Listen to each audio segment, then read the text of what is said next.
Hola, muy buenas noches. Bienvenida. Muchísimas gracias por Muchas gracias, acompañarnos. buenas noches. Muchísimas gracias por acompañarnos. Mi nombre es Marcia Quiroz Sanabria. Yo soy ingeniera en electromedicina.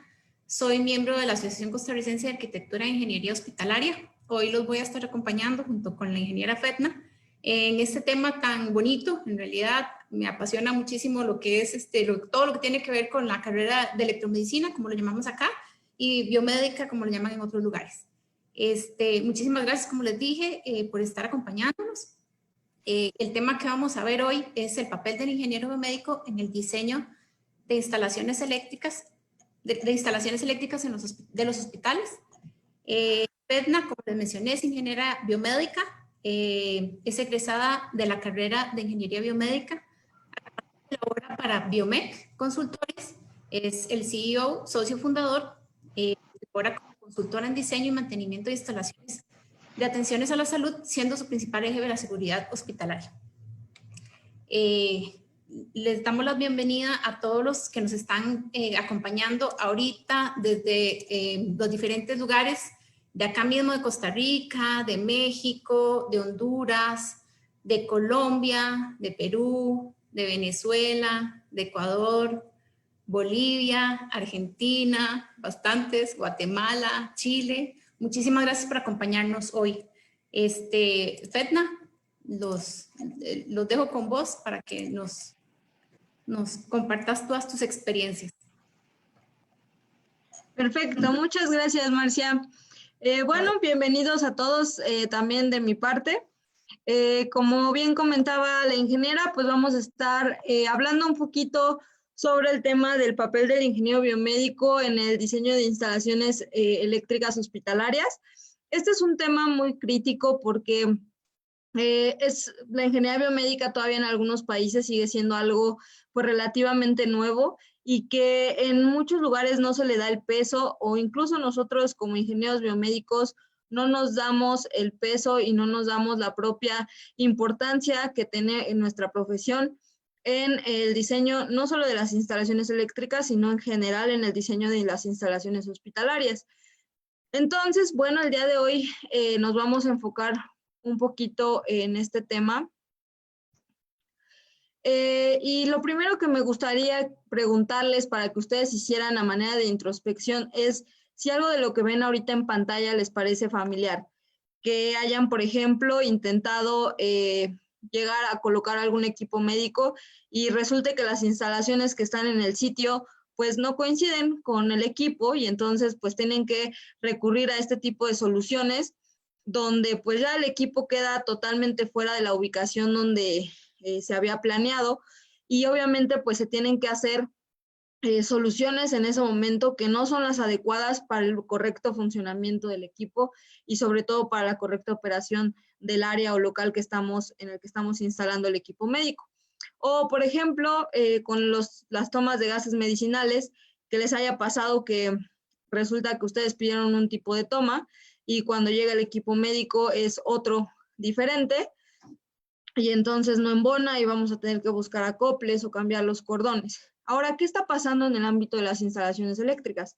Pues seguimos viendo este tipo de cosas en los hospitales, multicontactos o regletas, como le llaman en algunos países, que al final solo es un reflejo de que pues, los contactos en ciertos espacios no están siendo suficientes, que la capacitación al personal médico y de enfermería no está siendo la adecuada.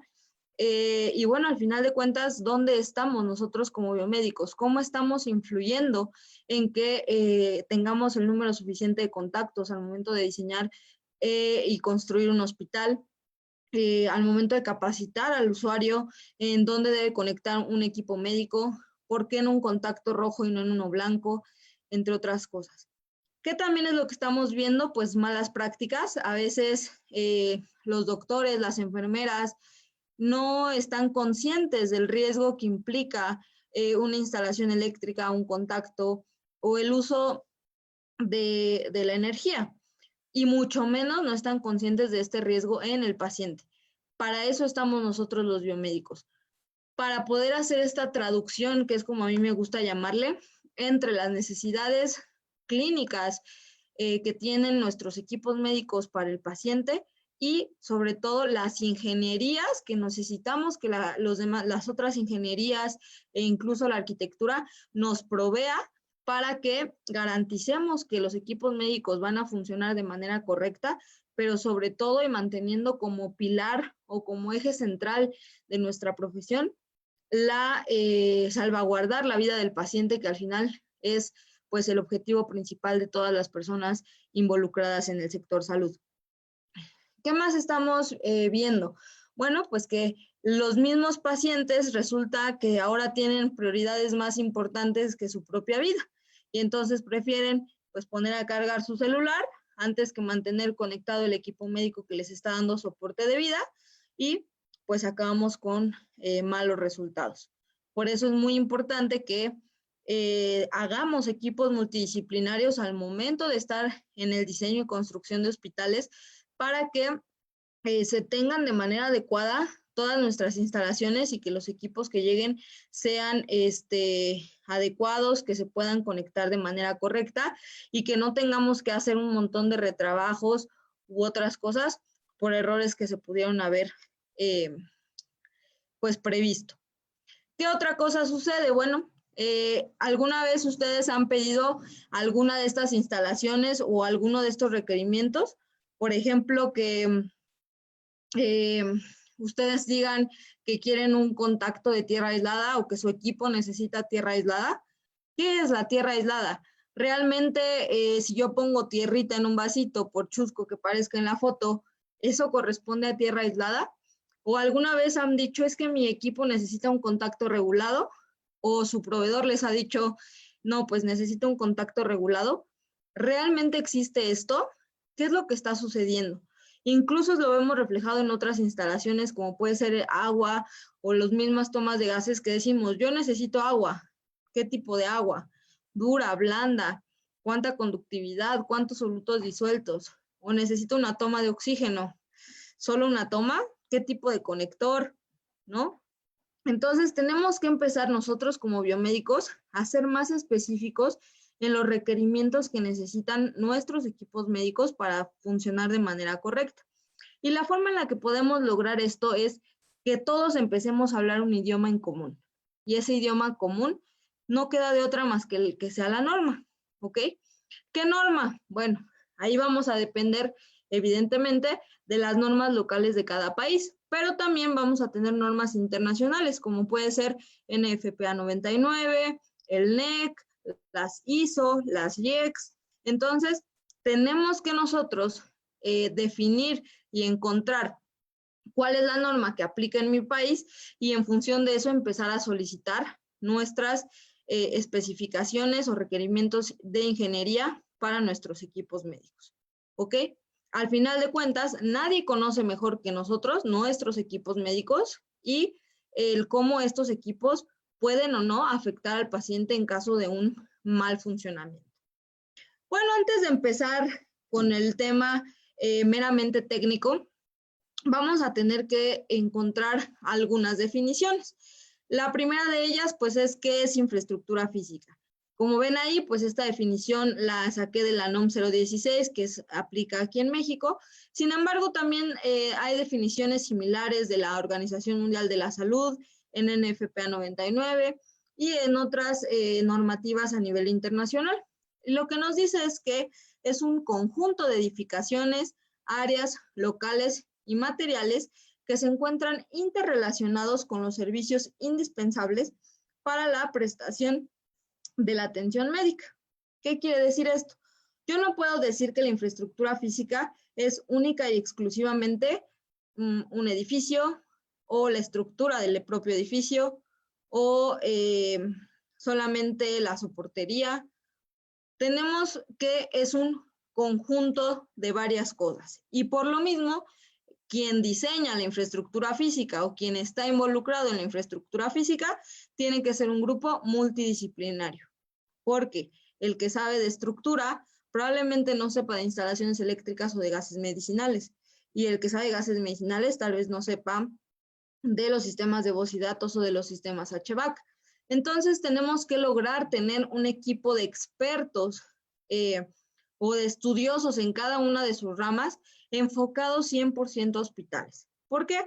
Pues porque la infraestructura de un hospital no va a ser la misma que la infraestructura de una nave industrial, que la infraestructura pues de laboratorios, incluso a veces de pruebas o de fabricación de algunos componentes electrónicos. Tenemos que ser muy cuidadosos con, sobre todo, las áreas críticas del hospital. ¿Qué otra definición va a ser sumamente importante? Vecindad del paciente. Esta es una definición que todos los biomédicos que nos ven ahorita tienen que tener grabado en su cabeza y tienen que empezar a ejercer su profesión tomando siempre en cuenta este espacio. La vecindad del paciente va a ser aquel espacio que de donde termina la cama, camilla, sillón o equipo donde vamos a tener a un paciente para darle tratamiento o diagnóstico, de donde termina vamos a medir 1,80 a la redonda de ese espacio, o bien donde termine o donde encontremos una mampara o una pared, y del piso al techo 2,3 metros. Como les decía, puede ser en una cama, camilla, sillón, o puede ser como este caso que estamos viendo, un mastógrafo, y lo mismo aplica. 2,3 metros piso-techo, de donde acaba este equipo, 1,80 metros a la redonda, o bien hasta que encontremos una mampara o pared, si es que está antes del 1,80. Si está después del 1,80, como pueden ser el caso de algunos quirófanos, bueno, la vecindad del paciente se considera únicamente hasta el 1,80. Esta definición de vecindad del paciente vamos a ver que resulta muy importante, sobre todo cuando hablamos de pacientes susceptibles a electrocución en las áreas críticas de un hospital. Entonces tenemos que tener especial cuidado y ciertas características de protección al paciente cuando estemos dentro de estas áreas. Después les quise poner la definición de equipo médico. La primera parte viene prácticamente en todas las normas nacionales e internacionales, que son pues al final equipos, aparatos, accesorios e instrumental que se encuentran o que se usan para la atención médica, quirúrgica o para procedimientos de exploración, diagnóstico, tratamiento, entre otras cosas. Entonces, ¿qué hace diferente o qué es lo que tenemos diferente en México? Bueno, se dieron cuenta que hay un equipo sumamente importante en las áreas críticas que se llama tablero de aislamiento, que lleva más de 70 años de aparecer en la norma eléctrica y que a la fecha nadie le hacía caso. Los eléctricos o el personal de mantenimiento del hospital pues no le tomaban la importancia debida, incluso muchos pensaban que era como un tablero de distribución más, y entonces dijeron, bueno, pues tenemos ingenieros biomédicos que están a cargo pues justo de garantizar la seguridad del paciente a través de los equipos médicos que están usándose, y por esa razón y porque este equipo nos ayuda también a monitorear un elemento de seguridad al paciente, lo vamos a considerar equipo médico. Esto hace que aquí en México el tablero de aislamiento forme parte sí o sí de los ingenieros biomédicos. Algo que a nivel internacional, pues algunos países también han empezado a adoptar y que es la verdad altamente recomendable. Porque pregúntense si ustedes son ingenieros biomédicos, siquiera si sabían que estos equipos existían.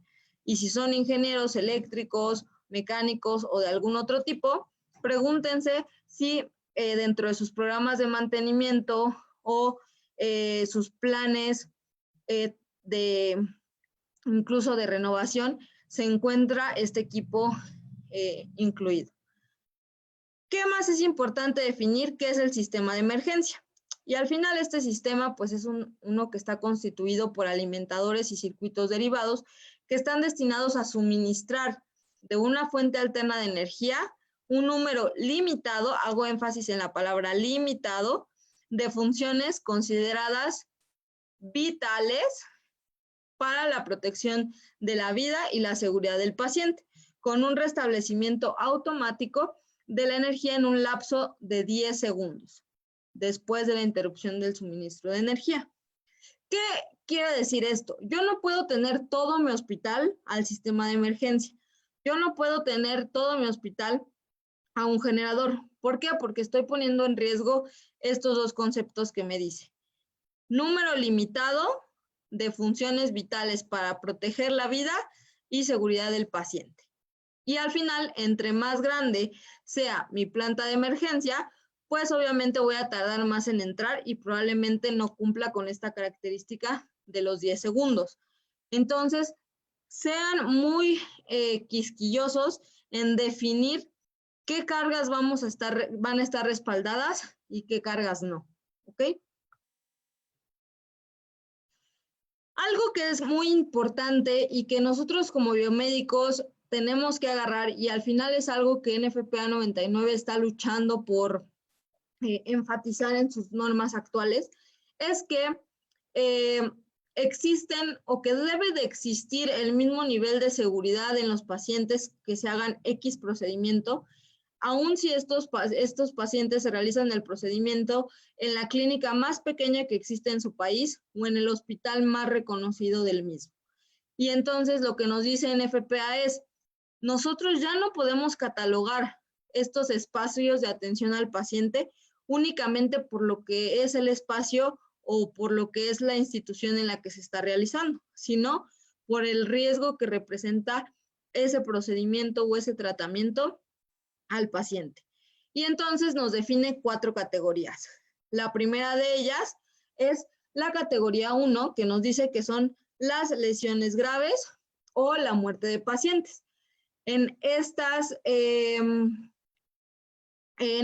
lesiones se incluye, obviamente, todo lo que implicaría la pérdida de una función, que quiere decir que si yo por el riesgo que sufrí en el hospital me quedo sordo, ciego, sin un brazo, sin una pierna, paralítico, etcétera, todo esto se considera parte de las lesiones graves. Después tenemos las lesiones menores o los espacios categoría 2, que en este caso se incluyen aquellas lesiones que pueden llegar a ser punzocortantes o que pueden requerir incluso algún tipo de cirugía, pero que después de este tratamiento o este procedimiento yo puedo seguir con mi vida de manera normal. Después tenemos la categoría 3, que son aquellas áreas locales, espacios, en las que no es probable que se causen lesiones al paciente, pero que sí pueden generar cierta incomodidad. Y la categoría 4, pues son aquellas que no representan o que no van a tener ningún tipo de impacto en la atención médica de mi paciente. ¿Ok? Entonces, ¿quién es el encargado de definir estas categorías en un hospital? ¿Ustedes creen que un eléctrico pueda definir si el uso de un electrocauterio puede generar lesiones graves, lesiones menores, que no generen ningún tipo de riesgo o que no tenga impacto en la atención, o que un rayos X o que una bomba de infusión? ¿Quién va a poder tomar estas decisiones en función del paciente y en función de los conceptos de ingeniería, de las diferentes ingenierías que conocemos? Nosotros, los ingenieros biomédicos, ¿ok? Somos los únicos ingenieros hasta el momento que tenemos las 2 formaciones. La formación clínica de saber cómo funciona el cuerpo humano, pero también la función de ingeniería para saber cómo funciona la corriente eléctrica, cómo funcionan los sistemas incluso de aire acondicionado, los sistemas hidráulicos.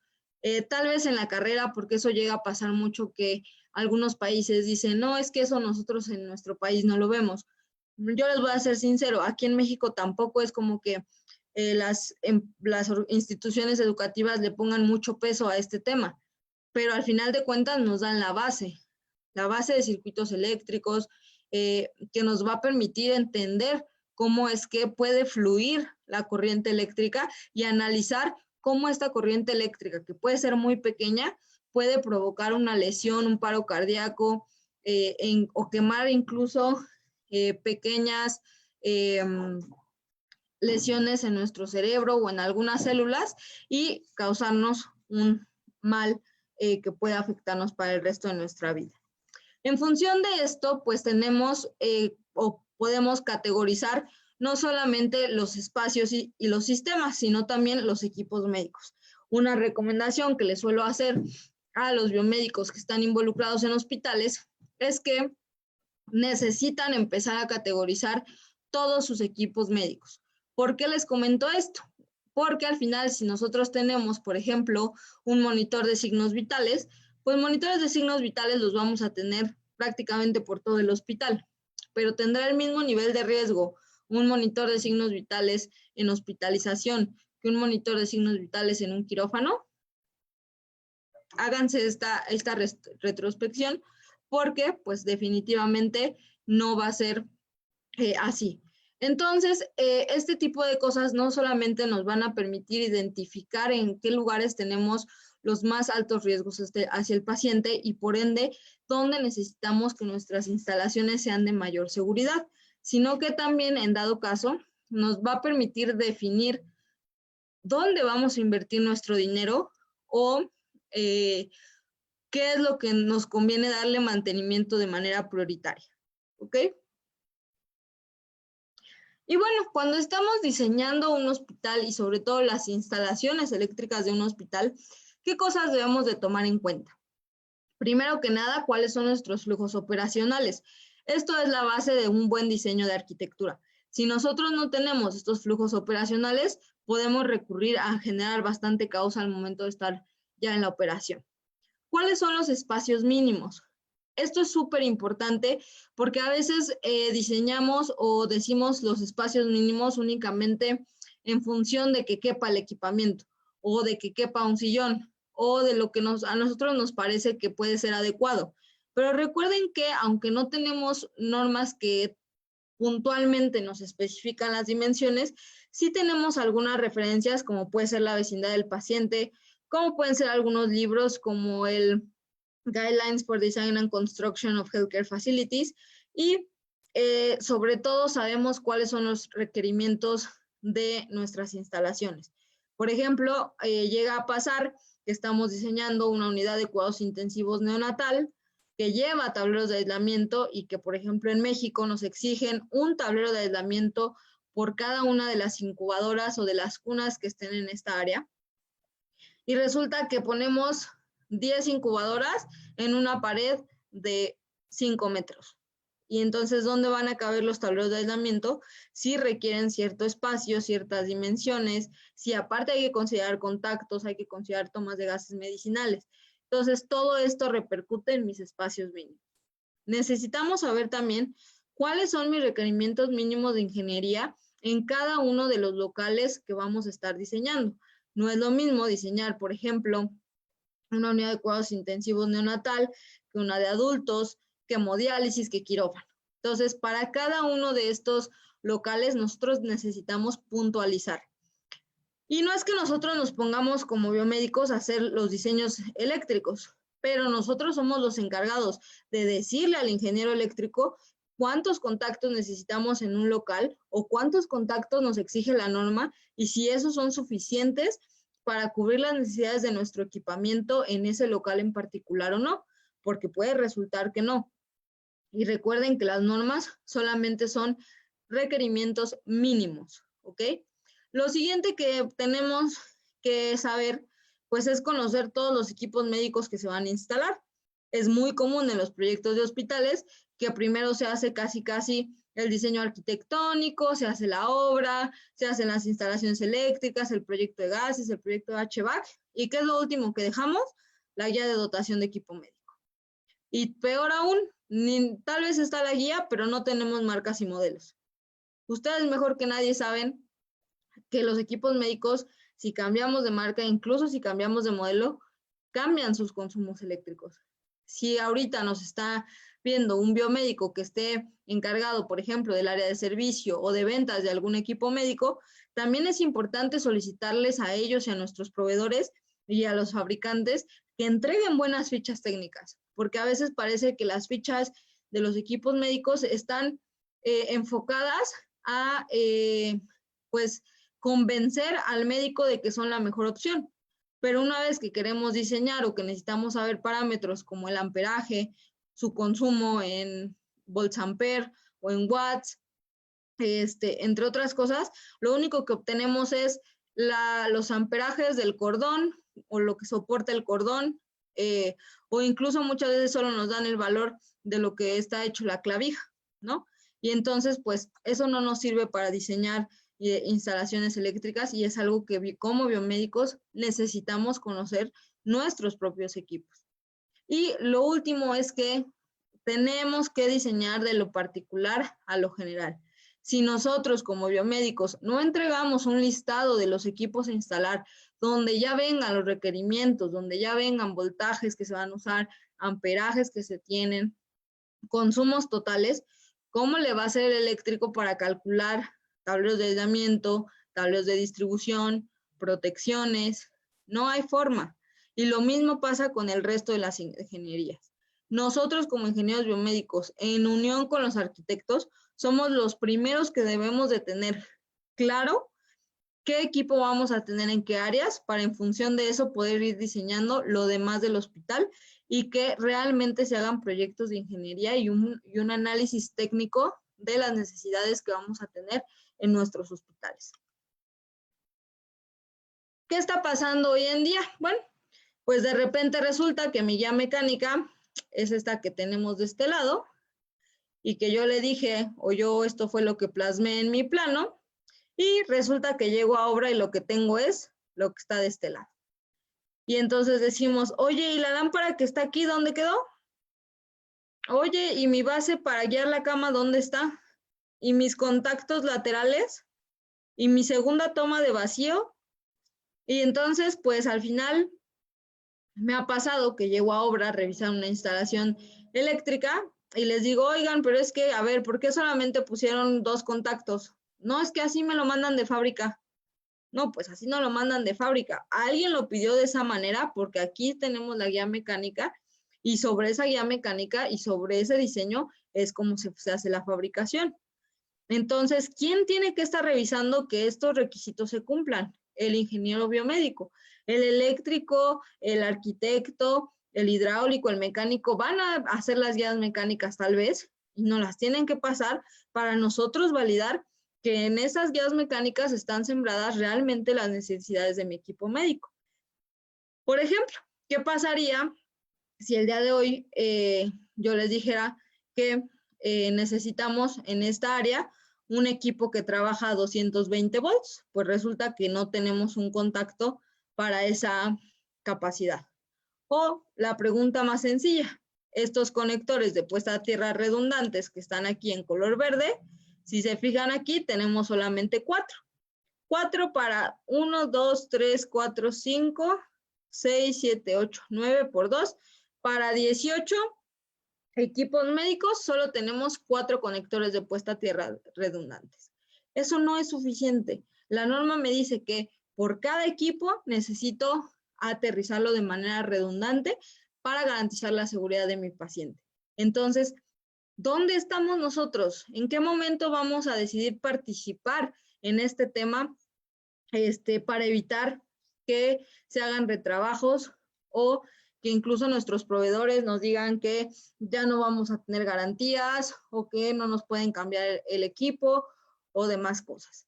Y para todo esto hay una herramienta que es la famosa matriz de ingenierías que nosotros como ingenieros biomédicos estamos encargados de hacer. Y en esta matriz de ingenierías prácticamente lo que hacemos es identificar cuáles son los requisitos de cada uno de nuestros equipos médicos. Ahora, si vamos a tener 200 bombas de infusión en mi hospital, pues en realidad no creo que sea necesario que hagan las 200 bombas de infusión. Pero, pues si tenemos diferentes tipos de monitores de signos vitales o tenemos necesidades diferentes en función de dónde se va a colocar ese equipo médico, sí es importante especificarlo de manera clara en esta matriz. Además, nos va a permitir homologar términos y conceptos. ¿Por qué? Porque de repente pasa que ustedes les dicen a sus proveedores, oye, mándame tus requerimientos de ingeniería. Y resulta que el proveedor A te dice, necesito un contacto regulado. Y el proveedor B te dice, yo necesito un contacto polarizado con puesta a tierra. Y el proveedor C te dice, yo necesito un contacto con tierra física. y entonces decimos qué está sucediendo, en qué momento vamos nosotros a ver las cosas. También tenemos analizar las necesidades, revisar los proyectos de ingenierías que cumplan con todas nuestras especificaciones, elaborar guías mecánicas, revisar las instalaciones tanto en la guía mecánica como en la obra para evitar retrabajos y sustento en caso de duda o incongruencia. ¿Qué pasa? Pues al final, si yo descubro que no llegó lo que pedí, bueno, ¿en qué momento quién decidió este cambio? ¿Qué es lo que nos dice la norma de instalaciones eléctricas, llámese el NEC, el National Electrical Code, NFPA 70, o en nuestro caso la NOM 001?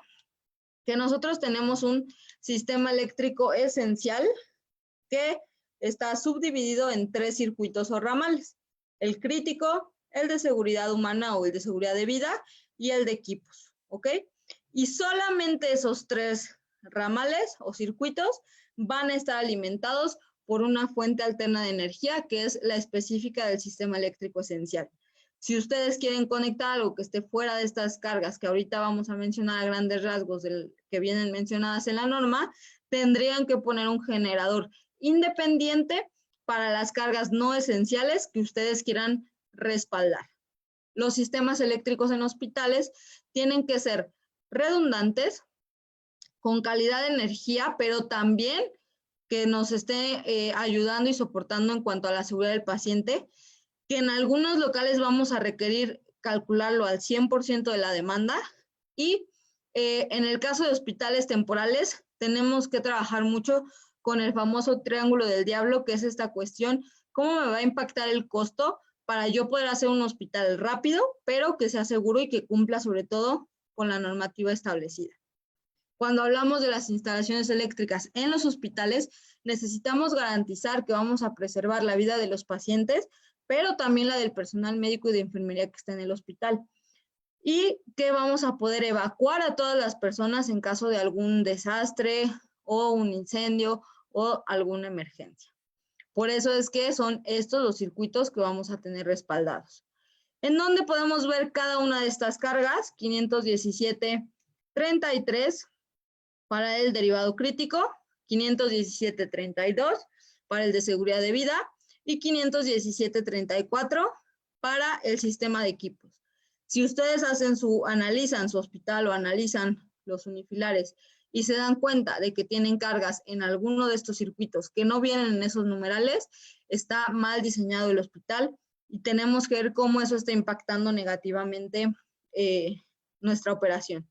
En el de seguridad de vida, pues básicamente va a ir todo el tema de alarmas contra incendios, va a ir únicamente la iluminación, voz y datos y alumbrado de los elevadores, esto solo para poder avisar que sabemos que hay alguien adentro en caso de que se haya quedado ahí y mantenerlo iluminado.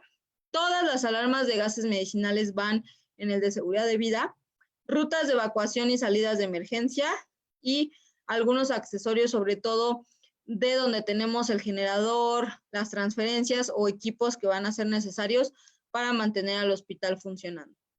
¿Qué tenemos en el circuito de equipos?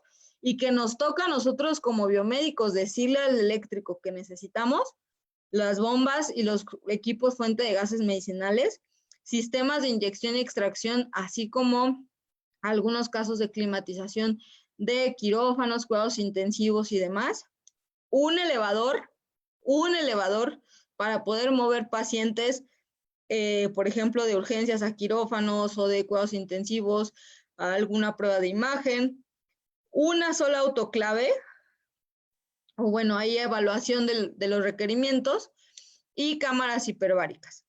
¿Por qué estos equipos? Porque sin estos equipos yo ya no podría dar atención clínica o atención médica a los pacientes que están ahí. Por eso necesito que si yo me quedo sin energía eléctrica por 5 o 6 días, poder seguir esterilizando instrumental, poder seguir moviendo pacientes, poder seguir generando inyección, extracción o teniendo presiones positivas. Y el circuito crítico, ingenieros, es totalmente del ingeniero biomédico.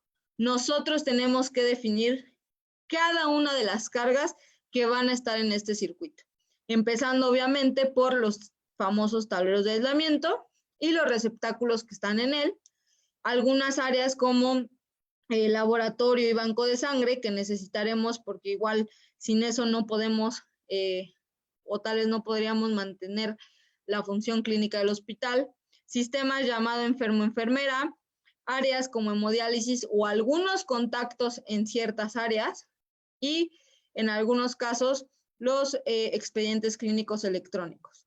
¿Por qué en las áreas críticas resulta de vital importancia este tema de proteger de alguna manera al paciente? Porque recordemos que en una persona sana que tiene su aislante natural, que es la piel, más o menos a los entre 3 y 10 miliamperes va a sentir una ligera hormigueo en las manos o en los dedos. De 10 a 16 miliamperes ya no va a poder soltar la fuente que está generándole la descarga. Entre 15 y 23 vamos a tener la parálisis respiratoria y el dolor y fatiga muscular. Entre 75 y 400 miliamperes está una de las condiciones más críticas, fibrilación ventricular. 1 a 6 amperes, contracción sostenida del músculo cardíaco o coloquialmente un paro cardíaco. Y hasta más de 10 amperes es cuando ya tenemos quemaduras y daño físico. ¿Qué quiere decir esto? Si yo o el paciente llega a sufrir una electrocución por menos de 10 amperes, yo no voy a ver ninguna quemadura ni ninguna evidencia de que se murió por una descarga eléctrica. Pero vean todo lo que pudo suceder antes. Y vuelvo a lo mismo, miliamperes para las personas sanas. Cuando el paciente entra a cualquier procedimiento médico que reduzca o elimine la resistencia de la piel, en ese momento se convierte en un paciente sujeto eléctricamente o susceptible a electrocución y en este momento las condiciones cambian. Y el paciente entonces puede generar fibrilación ventricular con corrientes de 10 microamperes y paros cardíacos con corrientes de 20 microamperes. Esta corriente es muy baja. Ustedes, los doctores o las demás personas que estén en el quirófano no la van ni siquiera a sentir y sin embargo su paciente puede morir por estas descargas eléctricas. Por eso es sumamente importante que hagan pruebas de seguridad eléctrica, que usen los tableros de aislamiento, que usen los conectores de puesta a tierra redundante. Al final, la fibrilación ventricular, que es aquello que queremos parar al 100% o evitar en la mayoría de lo posible en los hospitales, lo que puede provocar es no solamente que el corazón funcione mal, sino que no llegue la cantidad de oxígeno necesaria al cerebro y a otros órganos y que me pueda dejar con una secuela aún si se vuelve reversible. Dos conceptos súper importantes, macroshock y microshock. El macroshock sucede en las personas sanas, normalmente es corriente que pasa por el exterior del corazón en una trayectoria mano-mano, pero en otras ocasiones se puede dar una corriente que pasa también por el exterior, pero mano-pie o pie-pie, y en este caso vamos a tener valores importantes. 100 miliamperes es lo que soporta la persona, a 100 volts, con una resistencia de 1000 ohms, que es una resistencia constante que se estableció a nivel internacional. Cuando nosotros hablamos del microshock, es que ya tenemos un paciente susceptible de electrocución y que esa corriente puede llegar directamente al corazón, no solo a través de un catéter o de algo físico, sino también a través de nuestros músculos, nuestra sangre o algo de nuestro interior del cuerpo que conduce, porque al final recuerden que somos 70% agua y que todo lo de adentro de nosotros o la mayoría de las cosas funcionan a través de cuestiones eléctricas. En este caso, la resistencia baja a 500 ohms y por lo tanto, y por ley de Ohm, solo soportamos 10 microamperes y 5 milivolts. ¿Qué nos pide entonces la norma para los espacios categoría 2, que pueden ser hospitalizaciones, salas o de examinación o de tratamiento, a salas o espacios para diálisis? Bueno, pues nos pide al menos 8 contactos grado hospital identificados. ¿Qué quiere decir identificados? Que sean, por ejemplo, rojos para la emergencia y normal, blancos para lo normal, pero que además tengan escrito en la parte superior, inferior o en la placa de qué tablero están alimentados y a qué circuito corresponden. Y en estos espacios necesitamos tener al menos estos dos circuitos, normal y crítico, para que en caso de que se vaya la luz, nosotros podamos tener en esos contactos del del circuito crítico, pues algunos equipos que resulten indispensables para poder seguir monitoreando la condición del paciente. Y en los espacios categoría 1, que son quirófanos, cuidados intensivos, salas de hemodinamia, hemodiálisis, nos pide también 2 circuitos derivados, en este caso puede ser normal y crítico, o de 2 desconectadores de transferencia diferentes. Nosotros como biomédicos tenemos la labor indispensable de decirle al eléctrico cuántos contactos necesitamos al crítico y cuántos contactos pueden ser del normal, o incluso qué equipos vamos a conectar al crítico y qué equipos vamos a conectar al normal. ¿Por qué? Porque esta cantidad de equipos y la sumatoria de sus cargas nos van a indicar la capacidad de este transformador que está dentro del tablero de aislamiento. Si nosotros no podemos saber eso o no definimos eso desde un inicio, podemos tener proyectos súper sobredimensionados, porque nos vamos con lo primero que nos dicen los proveedores, que es todos los quirófanos son de 5, todas las unidades de cuidados intensivos son del 5, entonces a veces llegamos a hospitales y vemos que para una cama tienen un tablero de 10 kVA. Y dices, oye, pero te fuiste a lo máximo. Pues es que no sabíamos que iban a conectar y mejor que sobre y no que falte. Pues sí, pero eso que sobra, pues ahora nos faltan porque al final es dinero. Y la diferencia en costos entre los diferentes tableros es bastante notoria. Entonces, como biomédicos, tenemos que ayudar a hacer estas definiciones, ayudar a decir dónde necesitamos los contactos en función de la operación y de las maniobras que hace personal de enfermería y personal médico. Aquí nos dice que al menos son 14. Ojo, en México la 016 nos pide 16 contactos en cuidados intensivos, tablero de aislamiento y conectores de puesta a tierra redundante. Esto cuando hablamos de ubicaciones con cama de pacientes. ¿Qué pasa en los quirófanos? Ya nos está solicitando 36 receptáculos en quirófanos, de los cuales 12 y no más de 24 deben ir a un sistema normal y 12 y no más de 24 a un sistema crítico. Recuerdan que mencionábamos esto de la vecindad del paciente. Los contactos que estén dentro de la vecindad del paciente van a tener que estar protegidos por un tablero de aislamiento, y en caso de que tengamos algún contacto dentro de la vecindad del sistema normal para un uso diferente que no sea el de un equipo médico de soporte de vida o de un equipo médico que pueda poner en riesgo al paciente, que eso al final lo definirán ustedes como biomédicos, entonces ese contacto puede ser un contacto GFCI. ¿Okay? ¿Qué más necesitamos dentro de la vecindad del paciente? Estos conectores de puesta a tierra redundante que son color verde. Nosotros como ingenieros biomédicos tenemos que garantizar que sabemos cómo funciona este monitor de aislamiento de línea y qué hacer en caso de falla, porque si no les va a pasar como un hospital que está aquí en México, que resulta que cuando este falla, mantenimiento no puede entrar al quirófano y los únicos que pueden entrar son biomédica y biomédica no sabe qué hacer o no sabe para qué sirve. Entonces hay que tener mucho cuidado con nuestros equipos. Este sistema tiene un código de colores y un tipo de cableado especial, que es café y naranja para las líneas en tipo XHHW. Nosotros como biomédicos tenemos no que cablearlo ni que instalarlo, pero sí garantizar y revisar que se cumplan con estas especificaciones, porque al final si no se cumplen estas especificaciones puede generar que la corriente de fuga sea superior a la permitida y que ponga en riesgo a mi paciente. Y debemos garantizar que la puesta a tierra sea continua y aislada, porque si no también podemos empezar a ver algunas fallas en los equipos médicos. Nosotros como biomédicos tenemos que hacer el análisis de estos 8 puntos que vienen en NFPA 99, que igual si alguien no lo encuentra o quiere saber un poquito más, pues nos podemos poner en contacto, pero estos 8 puntos son totalmente de nosotros y tenemos que analizarlo para determinar qué grado de riesgo tiene nuestro paciente de sufrir una descarga eléctrica por cuestiones de la instalación, pero también del equipo médico y de otras cuestiones de infraestructura como pueden ser el piso conductivo. Esto nos va a servir para determinar si usamos o no tablero de aislamiento, porque al final si lo usamos, protegemos la vida del paciente, protegemos al personal médico y también garantizamos continuidad del servicio. No por un tema de batería, sino por un tema de que nos permite una primera falla. Solo conectar equipo médico a los receptáculos grado médico.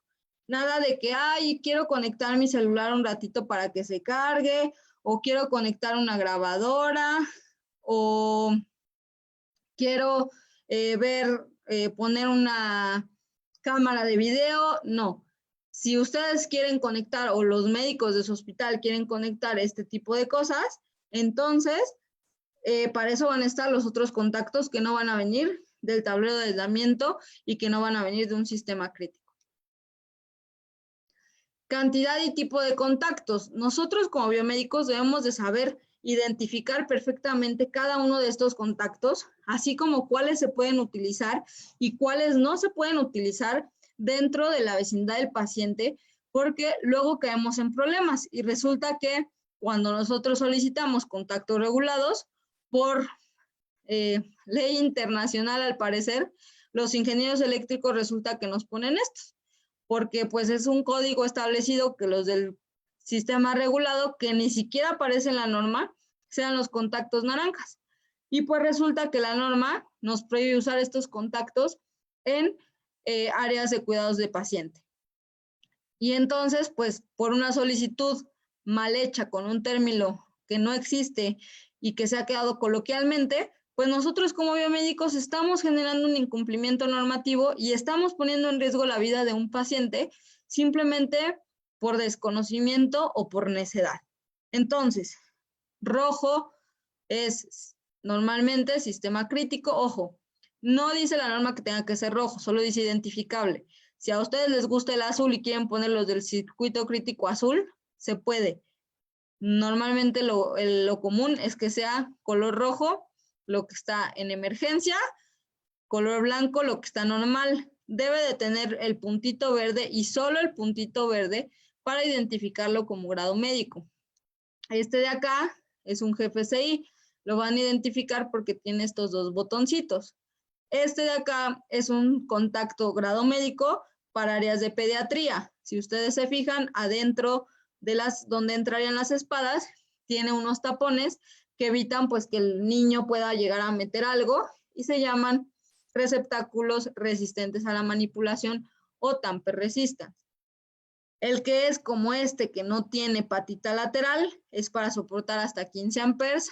Estos que sí tienen patita son para 20 amperes. Necesitamos saber eso para saber qué y cómo pedir los contactos. 517.16 de la NOM o del NEC es donde se prohíbe el uso de este tipo de contactos dentro de las áreas de atención a pacientes. Aquí les dejo una slide resumen de qué nos pide para las diferentes categorías y para los quirófanos, para que la puedan estar consultando pues cada vez que necesiten ustedes diseñar, remodelar, etcétera. Si ustedes van a estar en remodelación, pues se les recomienda que también hagan la matriz de ingenierías para ver si cuentan con todas las necesidades y todas las instalaciones que requiere ese equipo nuevo y que no vayan a tener que hacer una super infraestructura para un solo equipo. ¿Qué más tienen que hacer ustedes como biomédicos? O bueno, nosotros como biomédicos, efectuar pruebas a estos sistemas o a estos tableros de aislamiento de manera semestral, igual que cualquier equipo médico. Sobre todo porque dentro de estas pruebas vienen las pruebas de seguridad eléctrica a los equipos médicos que sí o sí tienen que hacer un biomédico. Entonces, bueno, de manera general, una de las pruebas es medir la resistencia de todos mis conductores para saber cuál es la impedancia capacitiva y resistiva total y que ésta exceda 200,000 ohms. Si no lo excede, entonces estamos incumpliendo y puede ser porque el cableado es muy largo, no tiene el tipo de aislamiento, tenemos demasiados contactos conectados a un mismo derivado, entre otras cosas. Tenemos que garantizar que el monitor de aislamiento de línea se alarme en el rango establecido por el fabricante y por la norma. La norma nos dice que tiene que ser en el umbral de los 5 miliamperes y fabricante en ocasiones decide que ese umbral es más o menos 4.8, otros fabricantes que es justo 5. Hay que medir también que los GFCIs que pudiéramos llegar a tener se disparen entre 4 y 6 miliamperes. Si no se disparan en 6 miliamperes, quiere decir que estamos protegiendo al equipo y no a las personas. Y en hospitales siempre nuestro eje principal son las personas. Hay que probar voltaje entre la barra de referencia a tierra de nuestro tablero de aislamiento y las superficies metálicas expuestas de los equipos fijos. Normalmente solo está la lámpara, pero a veces llega a estar máquina de anestesia, la mesa quirúrgica y hay que pues prestarle atención. ¿Por qué 20 milivolts? Bueno, porque es lo que necesitamos para evitar que haya un flujo de corriente superior al permitido que pueda descargar o que pueda generar una descarga en el paciente que lo pueda matar. Hay que medir corrientes de fuga de los equipos fijos antes de que se instalen, porque si no, una vez ya instalados, también estamos midiendo la corriente de fuga del cable que lo alimenta. Esto es algo que pueden hacer ustedes cuando les llegue un equipo médico nuevo a sitio o que le deben de solicitar al proveedor o al fabricante que les entreguen estas hojas con los valores de corriente de fuga porque va a ser el inicio de sus bitácoras. Hay que medir también corriente de fuga de los equipos conectados con cordón y clavija, así como que la resistencia del conductor de puesta a tierra esté dentro del límite. Cuando hablamos en términos meramente eléctricos, tiene que estar menos de 300 microamperes, pero como ustedes saben, ya que son ingenieros biomédicos, va a depender del tipo de equipamiento médico que estemos probando la corriente de fuga. Imagínense que yo le doy 300 microamperes al desfibrilador que va directo al corazón, pues ya maté al paciente, porque recordemos que con 10 micros el paciente puede entrar en fibrilación.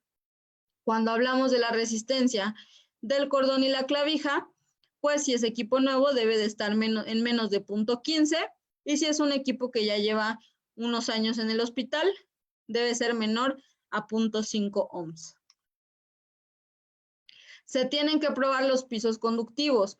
Tiene que estar entre 25,000 ohms y 1 megaohm. Se miden con estos electrodos que tienen un peso especial, un diámetro y un material especial, todo especificado en NFPA, y se hacen con un Megger especial que da 500 volts y que debe de tener entre 2.5 y 5 miliamperes de corriente en cortocircuito.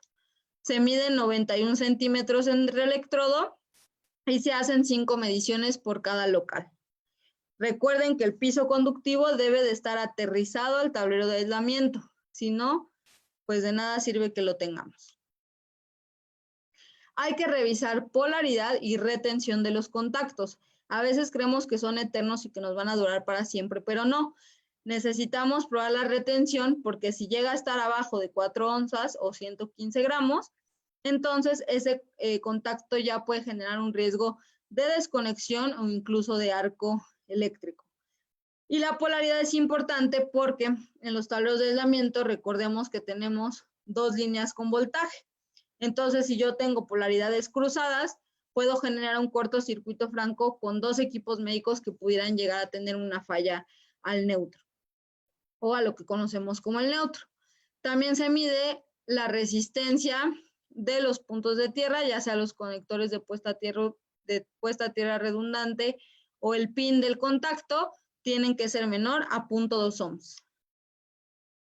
Hay que medir continuidad del punto de referencia a tierra del tablero de aislamiento a todas las superficies metálicas expuestas. Tuberías de gases medicinales o sus tomas, piso conductivo, sistemas de inyección y extracción de aire, gabinetes metálicos, tuberías de agua en caso de que existieran, todo me debe de dar continuidad a tierra. La prueba 12 es súper importante. Cada vez que les llegue un equipo como un tablero de aislamiento o cualquier equipo médico, deben verificar y garantizar que lo que les están entregando es lo que ustedes solicitaron y que hace absolutamente todo lo que dice su manual. Si no, pueden estar ahí teniendo un problema. Si les dijeron que el monitor de aislamiento de línea debe tener bitácora interna, de que les demuestren que la tiene.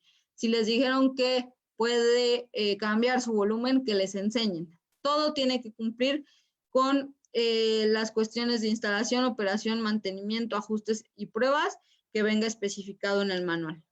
Y finalmente se hace una prueba de alarma con una resistencia que se calcula multiplicando 200 por el voltaje secundario. Por ejemplo, si me dio 120, pues 200 por 120 serían 24 kiloohms, y ahí es donde vamos a ir conectando esta clavija en todos los contactos y verificar que nuestro monitor de aislamiento de línea se alarme. A manera de definir ustedes qué tienen que hacer, bueno, como les mencionaba, hay que diseñar de las cargas hacia la subestación y el generador.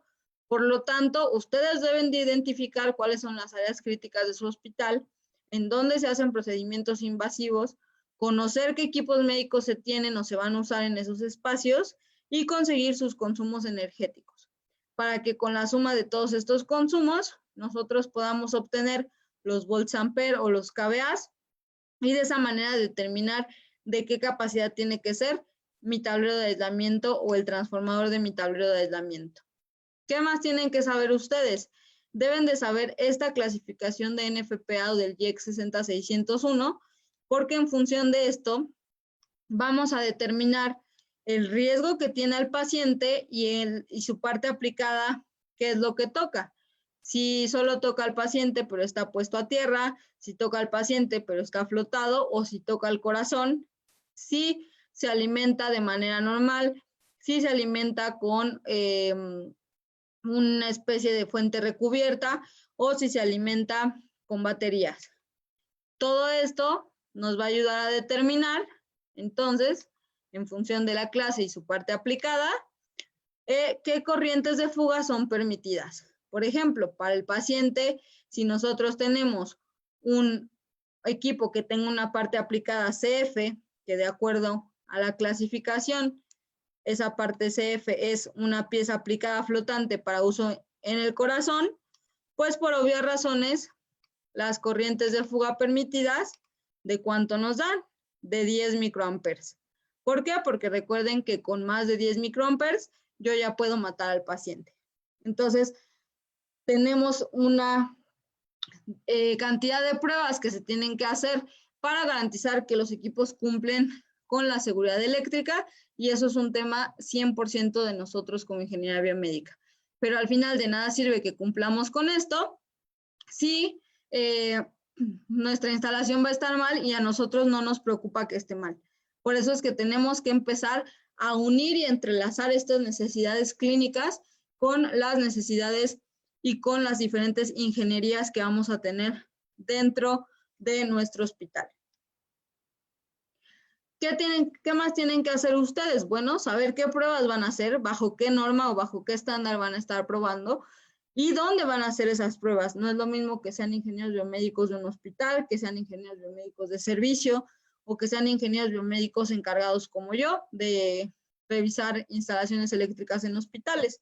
Y entonces, dependiendo de todo esto, nosotros vamos a definir si necesitamos un equipo, un analizador de seguridad eléctrica más portátil, más fijo, que me permita hacer pruebas automáticas, que no me lo permita, que tenga todas las normas, que solo tenga las europeas.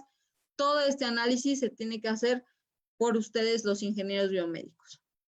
Y al final les dejo pues un ejemplo de una matriz de ingenierías que espero que empiecen a hacer, que tal cual como ven van a tener su equipo, marca, modelo, si requiere o no contactos. En este caso, si se fijan, dice 0.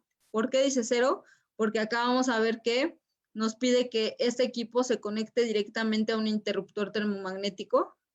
¿De qué circuito de alimentación? Ya no vamos a decir un contacto regulado ni un contacto de emergencia, porque al final el sistema de emergencia, como vimos hoy, corresponde a 3 circuitos. Entonces tenemos que especificar que queremos un contacto o alimentado, en este caso, por ejemplo, del sistema no esencial.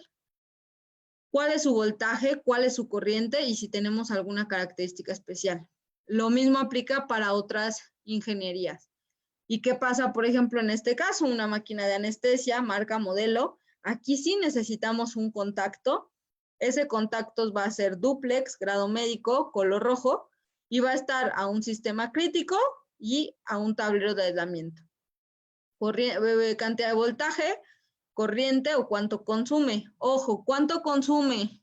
No cuánto tiene su cordón, no cuánto, para cuánto está diseñado, sino cuánto consume. ¿Ok? Y en función de esto, pues ya se lo podemos pasar al eléctrico y el eléctrico ya puede ir pues diseñando sus protecciones y sus capacidades. Y idealmente también con esta matriz, una vez que les entregaran a ustedes la guía mecánica, por ejemplo, del quirófano, pueden empezar a hacer acomodo de decir, oye, mira, máquina de anestesia, ventilador, monitor de signos vitales, los pongo en la cabecera, entonces ahí necesito mínimo 3 contactos, más las bombas de infusión, puedo usar hasta 4, ¿sabes qué? Ponme 7 contactos en la cabecera, y de esa manera ir equilibrando para que no obliguemos más adelante a las personas que están en la operación a utilizar regletas, extensiones que también están prohibidas por norma, o incluso reguladores u otras cosas que a veces los proveedores exigen y que en realidad no tienen por qué exigir, y pues al final solo es más dinero en cosas que no son necesarias cuando necesitamos dinero para proteger a pacientes, por ejemplo, hemodiálisis. Sigue sin haber hospitales que tengan tableros de aislamiento en hemodiálisis, cuando el mismo manual de hemodiálisis dice que es un equipo que presenta riesgo eléctrico al paciente. Entonces, hay que empezar nosotros como biomédicos a hacer conciencia de cómo afectan mis instalaciones y mis equipos médicos al paciente para yo velar y ver por la vida y por la protección del paciente, porque al final nosotros podemos estar ahí o alguien de nuestros familiares puede estar ahí y lo menos que quisiéramos es que nos dijeran que falló o que murió por una falla en una instalación o en un equipo médico, porque no hubo un biomédico que se encargara de darle mantenimiento, de revisar que cumpla las necesidades, de revisar que se cumplan las normas. Entonces, ingenieros biomédicos, es momento de que agarremos esa responsabilidad, es momento de que nos quitemos el miedo, es momento de que dejemos de ser simplemente los que llamamos al proveedor y le decimos que tiene que ir a darle servicio y seamos ingenieros capaces de tomar una decisión de vida o muerte y una decisión fundamentada y sustentada en criterios clínicos, pero también en criterios de ingeniería. Pues muchas gracias y por ahí pues no sé si tengan alguna pregunta. Igual ahí está pues mi forma de contacto para que si quieren seguir con este tema, conocer un poco más o si los puedo apoyar en alguna parte de algún proyecto, bueno, tengan la forma de contactarme o incluso ver algunos otros temas de instalaciones eléctricas más a fondo, clases medicinales, sistemas HVAC o incluso matriz de ingenierías. Muchas gracias a todos los que se conectaron y espero que les haya sido de utilidad. Marcia, no sé si tenemos dudas. Sí, muchísimas gracias, Etna. Interesantísima tu presentación. Realmente yo creo que mucha gente no conoce realmente la importancia del ingeniero biomédico o electromedicina dentro de las instalaciones hospitalarias. Me parece muy importante que se recalque esta importancia y se explique un poco más porque de repente no saben si es ingeniero eléctrico, si es inclusive hasta médico, se puede llegar a confundir por el nombre. Entonces me parece que es muy importante. Tenemos unas consultitas que nos están haciendo a través de nuestro Facebook. La primera sería de Marisol Cayata. ¿Qué podríamos hacer si en el proyecto no se especifica el tipo de equipamiento que se requiere en distintas áreas? Esa es una excelente pregunta. Mira, desafortunadamente, pues hoy en día la mayor parte de los proyectos hospitalarios se hacen de esa manera.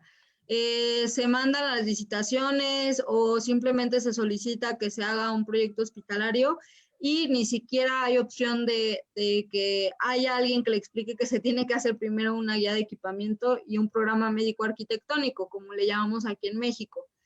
¿Qué es lo que tenemos que hacer? Primero que nada, pues también como biomédicos, empezar a hacer énfasis.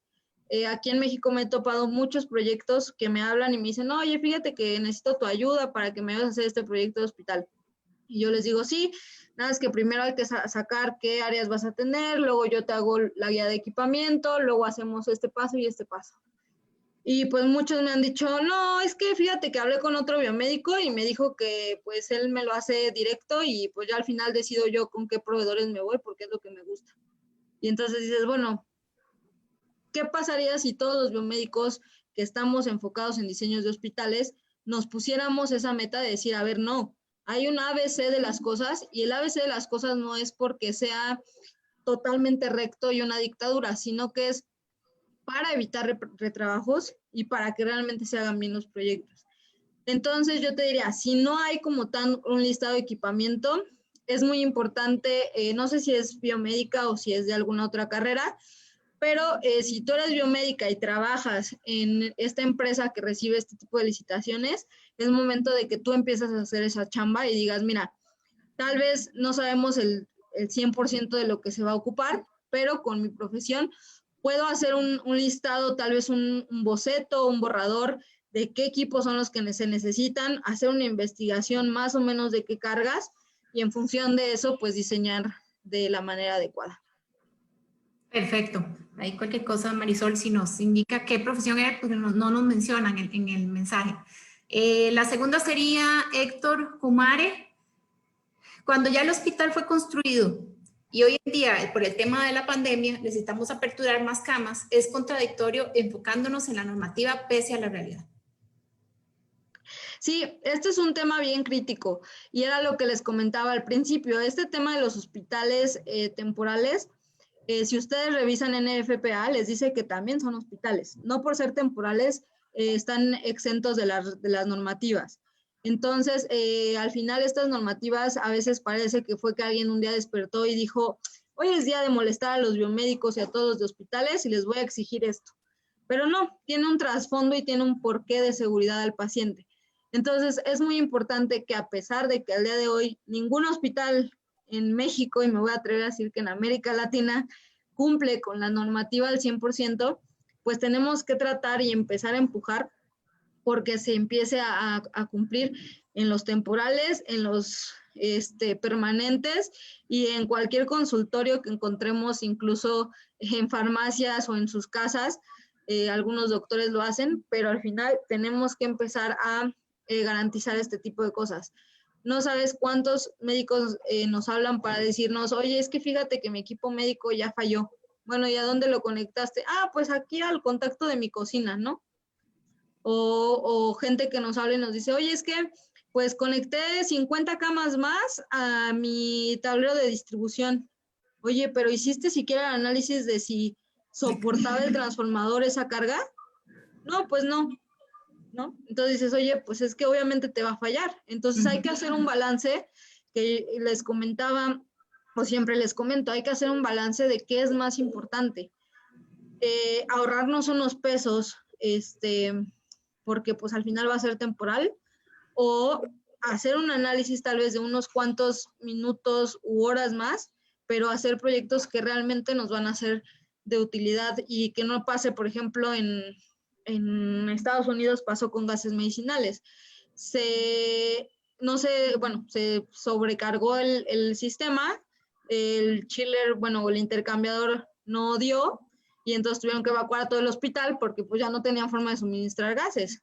Entonces imagínate que eso te pasa en el ámbito eléctrico, que por sobrecargar un circuito se te quema, se te echa a perder una transferencia o el mismo generador, y pues entonces ahora evacúa no solamente a los del temporal, sino a los del temporal más tus 200 camas que tienes en un hospital. Entonces, hay que ir poco a poco buscando remodelar con cosas tan sencillas como el tipo de contactos, como el empezar a hacer mantenimientos y con eso empezar a ver cuál es la realidad de nuestro hospital y pues poco a poco ir mejorando las instalaciones. Claro, perfecto. Marisol nos contestó y nos dice que es arquitecta y en el proyecto no se encuentra un listado de equipo y ella lo que quisiera saber es cómo solucionar ese problema. Entonces justamente fue lo que respondiste. Sí, ahí recomendación, Marisol, no sé de qué país, ¿de qué país era, dijo? Bueno, no importa. No, tampoco lo mencionó.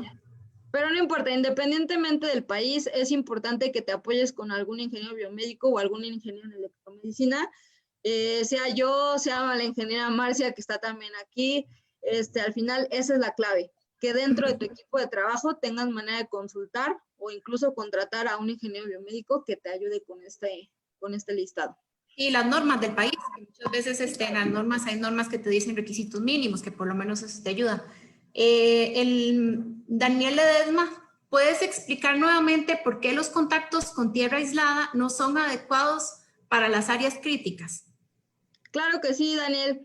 Mira, esos contactos con terminal aislada de puesta a tierra, que es el nombre correcto y normativo, si ustedes tienen ese contacto en su poder y conectan el multímetro en continuidad y lo ponen del pin de tierra al chasis de ese contacto, van a darse cuenta que no tiene continuidad.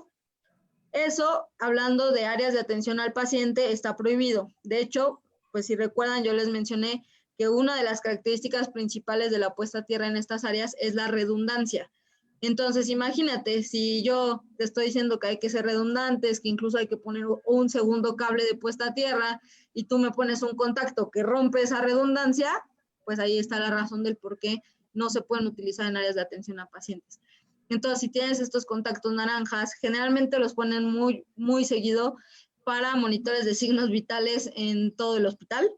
Quítenlos, tienen que ser solamente color rojo, porque seguramente van a estar respaldados por un UPS y ese UPS por el generador, pero tienen que ser rojos, grado médico. Acuérdense, contacto solo del puntito verde, o si quieren mantener la diferenciación de que ese es de su circuito regulado, pues pueden elegir otro color como café o azul o cualquier otro contacto, o incluso el mismo naranja, pero que no sea de terminal aislada de puesta a tierra.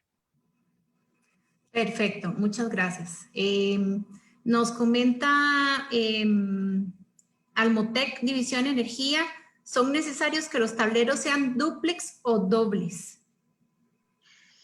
Esa es una pregunta súper importante, es tema generalmente de los países que utilizan como norma base el National Electrical Code o la NFPA 70. Yo te voy a decir algo. ¿Quién va a definir si son o no son necesarios? Los ingenieros biomédicos de cada hospital. Se tiene que hacer un análisis de los equipos médicos que van a estar conectados, por ejemplo, en un quirófano. Dentro de la vecindad del paciente, como bien dice la norma, tú tienes que utilizar uno de los dos métodos de protección que hay, que son tableros de aislamiento o contactos GFCI. Nunca mezclen. ¿A qué me refiero con mezclar? No pongan tablero de aislamiento con contactos GFCI porque chocan. Pero sí pueden poner tablero de aislamiento del circuito crítico y contactos GFCI del sistema normal. ¿Qué es lo que va a hacer esta diferenciación? La categorización de los equipos médicos que van a conectar a uno u otro contacto. Si son equipos de soporte de vida categoría 1, incluso categoría 2, que no van a permitir la interrupción de energía, a fuerzas tienen que ir a un tablero de aislamiento. Pero si tal vez dentro de ese mismo espacio vas a tener una torre de laparoscopía o una torre de endoscopía que lleva un grabador, un quemador de CDs, una pantalla, que ni siquiera van a tocar al paciente y que probablemente no tienen nada que ver con la atención del paciente más que el que puedas ver la imagen. Entonces, pues esos tres equipos no tienen por qué estar conectados a un tablero de aislamiento. Pudieran estar conectados a GFCIs de un sistema de emergencia o de un sistema crítico, que sí tenga la protección, pero que al final, pues si se llega a desconectar, tal vez interrumpa la grabación por un momento, tal vez se nos vaya la imagen en lo que se restablece, pero que no van a impactar directamente o no van a generar una lesión grave o la muerte del paciente. Entonces ahí es un análisis meramente biomédico del biomédico que esté diseñando ese hospital para definir si va un tablero dual o dos aislados o si puede ir un aislado con GFCIs dentro de la vecindad del paciente. Si tenemos contactos fuera de la vecindad del paciente, la recomendación es que sean circuitos del sistema normal, que de preferencia no tengan GFCIs, porque generalmente esos contactos fuera de la vecindad del paciente van a ser para equipos como rayos X, que puede ser que incluso al usarlos nos bote el GFCI. Entonces, los fuera de la vecindad del paciente pueden ser normales.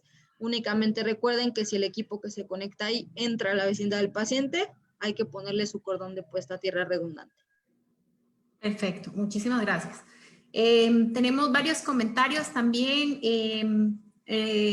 José Rafael Sepúlveda, felicidades, maravillosa presentación, nutrida de información relevante. Almotec nos vuelve a mencionar buenísima presentación. Como siempre, la ingeniera de FETNA en esta área. Se puede tener tomacorrientes que no estén conectados al tablero de aislamiento, lo acabas de decir justamente. Daniel Ledesma nos dice que muchas gracias por la plática. Y José Sepúlveda nos vuelve a decir, ingeniera, en su opinión, ¿los tableros de aislamiento de la UCI deben ser uno por paciente o es correcto que un solo tablero alimente 2 o más puntos de uso de atención de paciente? Excelente comentario. En mi opinión, tiene que seguirse, o bueno, deberían de copiarnos ahí, sí, ese es un punto bueno que hizo o que hicimos en México en la norma, y sí se debería de tener un tablero de aislamiento por paciente. ¿Por qué? Yo siempre les hago la pregunta que a veces parece un poco chusca, de qué va a pasar si tenemos 5 pacientes en un solo tablero y se alarma el tablero. ¿A qué paciente van a mover? ¿A qué paciente van a quitar? ¿Nos echamos un volado? ¿El que tenga menos probabilidades de sobrevivir lo quitamos? ¿El más feo? ¿No? ¿Qué criterio vamos a utilizar para nosotros atrevernos a desconectar a alguien para ver si de casualidad ese era el que nos estaba generando la falla? A veces algunos proveedores de tableros de aislamiento te dicen, no, es que mi equipo ya tiene para detectar de qué circuito es. Sí, pero igual la norma te dice que con cada falla hay que hacer todas las pruebas. Entonces, pues igual, si falla, tú necesitas validar que no haya otro punto tal vez de riesgo. Entonces, yo la verdad es que sí recomiendo que sea un tablero por paciente y al final ese tablero habrá que dimensionarlo. Evidentemente, si nosotros ponemos un tablero de 10 kVA para 5 pacientes, pues si ahora vamos a tener uno por cada paciente, podremos utilizar un tablero de 2 y nos va a permitir sectorizar pues la atención y sectorizar obviamente el monitoreo de las posibles corrientes que pueden poner en riesgo la vida del paciente. Entonces yo sí les recomiendo en la medida de lo posible que traten de poner un tablero por paciente en cuidados intensivos neonatal, pediátrico, adulto, quirófanos, incluso hemodiálisis, hagan ese criterio. Ya si no se puede, bueno, pues 2 por tablero de aislamiento, pero traten de no tener áreas donde hay 6, 8, 10 camas a un solo tablero, porque muchas veces ni siquiera por capacidad da. Si hacemos la sumatoria, muchas veces ese de 10 kVA no da, y entonces empezamos a pedir de 15, que la norma ya no los prohíbe, ¿no? Sí, y lo otro era el recinto de tococirugía que mencionabas que uno es para el bebé y otro sería para la mamá. Sí, ese comentario se los hice por ahí también en un curso que acabamos de dar también ahí en Costa Rica. Tococirugía, pues igual, en teoría puedes llegar a tener 2 pacientes. Todo depende igual de cómo sea el flujo operativo en esa sala. Puede ser que alguien te diga, sí, yo atiendo aquí a los 2 y se me ponen mal, y entonces pues la recomendación podría ser tener 2 tableros de aislamiento, uno pequeño para el bebé y uno un poco más grande para la mamá. Pero puede haber hospitales en los que te digan, sabes que yo, si se pone mal el bebé, lo saco y lo llevo a este otro espacio. Bueno, pues entonces nada más necesitaríamos un solo tablero para la mamá y tal vez algunos contactos para la atención primaria del recién nacido antes de poderlo trasladar. Perfecto. Marisol nos menciona que la implementación de paneles solares en hospitales son recomendables. Y si fuera así, ¿hasta qué grado se puede tomar en cuenta? Y nos comenta que es de Bolivia. Perfecto, Marisol.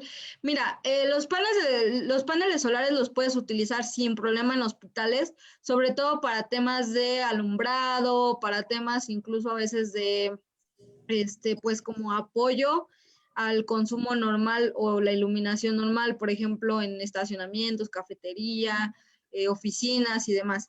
Si tú quieres usar el tema de paneles solares como fuente alterna de energía, no se puede.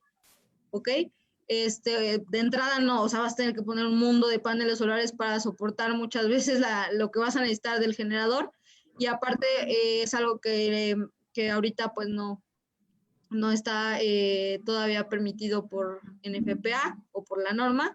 Entonces, puedes usar paneles solares para las cargas no esenciales, sí, sin problema. Puedes utilizar paneles solares para las cargas esenciales, no es lo recomendable. Perfecto. Gracias. El ingeniero Álvaro Muñoz nos hace un comentario y dice: excelente el enfoque en la protección al paciente. Felicitaciones. Creo que no tenemos ningún comentario más por parte de ellos. Yo tengo como 5 hojas aquí escritas, entonces voy a hacer un par nada más. Más que todo son recomendaciones.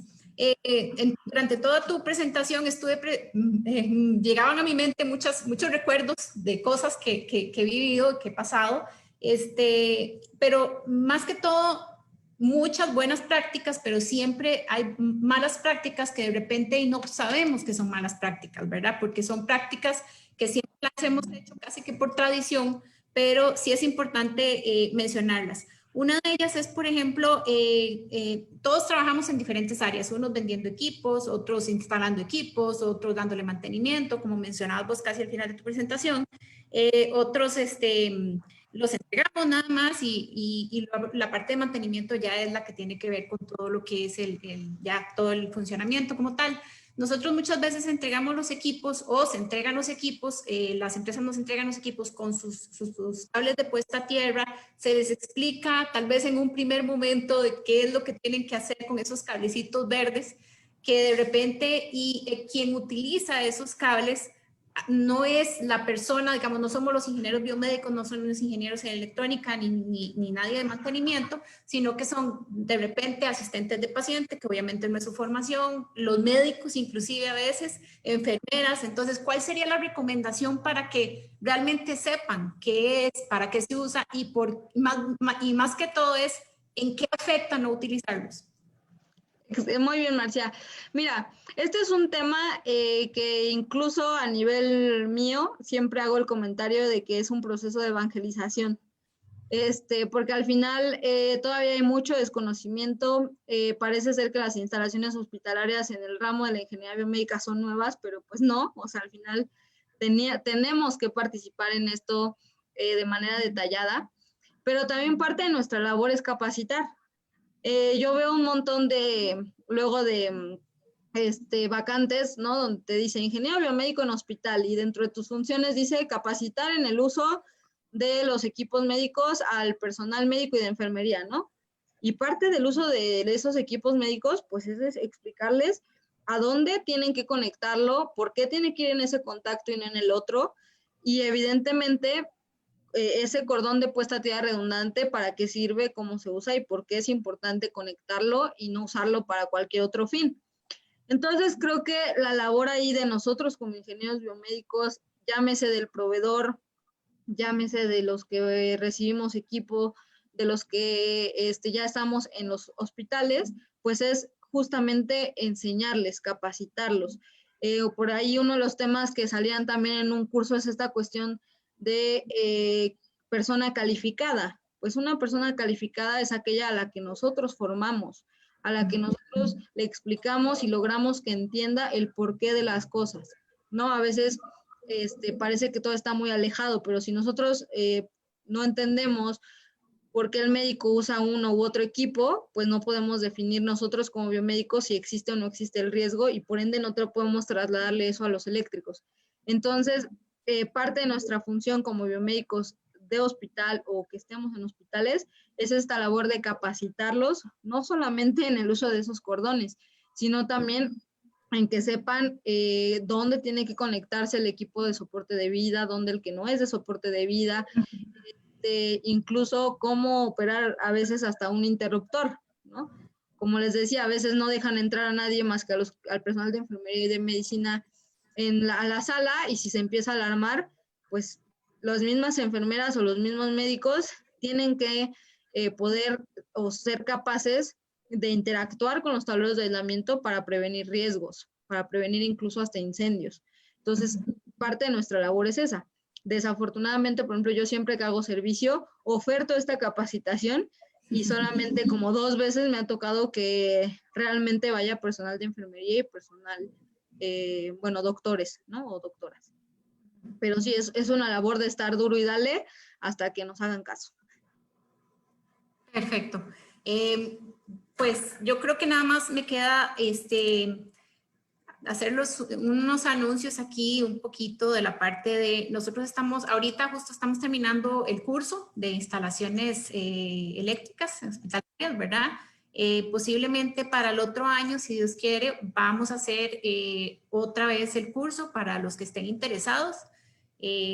Son 34 horas más o menos, ¿verdad? Se da para más. Ahí Fedna no me deja mentir, da para más, pero Exactamente. curso, cualquier cosa, si para el próximo año lo vamos a estar volviendo a dar. Cualquier información, si quieren la parte de los boletines que se les haga llegar, por favor escríbanos a info@acoaicr.com. En la página está, si no al final les pasamos por aquí por el chat la dirección. También tenemos unos podcasts que pueden visitar también en Spotify, en Google Podcast y en Apple Podcast. Ahí también tenemos varios que pueden consultar. Y también hacernos las consultas, ya sea para ser miembros de la asociación, para participar en estas charlas, en los webinars y en próximos cursos que vayamos a estar impartiendo. Al WhatsApp sería el 506-2273-0416 para que nos escriban. Yo creo que no queda más que agradecerte por esta excelente charla. Ojalá que podamos seguir haciendo algo similar con otros temas también de bastante interés. Ahí cualquier cosa nos escriben también si tienen alguna sugerencia de cursos o de temas que hayan quedado pendientes o que se puedan dar de estas charlas. Y pues agradecerles a todos por haber participado. Muchísimas gracias. Gracias a todos y pues gracias a la asociación por la invitación. Un gusto. Gracias. Hasta luego.